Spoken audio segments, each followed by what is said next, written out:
Nagsalita na ang pinag-uusap ang residente ng San Juan City na pinanggigilan sa isang viral video kung saan makikita ang pambabasa niya sa isang rider gamit ang water gun habang nakalabas ang dila, sa naganap na Wata Wata Festival o Pista ni Street John the Baptist, patron saint ng nabanggit na lungsod sa Metro Manila.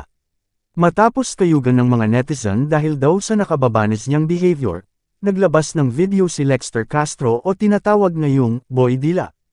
Paglilinaw niya, hindi naman daw niya sinaktan ang delivery rider sa video kundi binasa lamang, at katwiran niya, iyon naman daw talaga ang ginagawa sa tuwing sasapit ang kanilang kapistahan. Dagdag pa niya, kung ayaw sana mabasa ng araw na iyon, sana raw ay hindi na lamang sila dumaan sa nabanggit na lugar kung saan nagaganap ang bus-on. Unang-una hindi ko sinaktan si Manong, binasa ko lang siya, nagpaalam ako sa kanya, sabi ko babasain kita. Sabi niya hindi pwede kasi may meeting siya, pero binasa ko pa rin siya kasi fiesta aniya.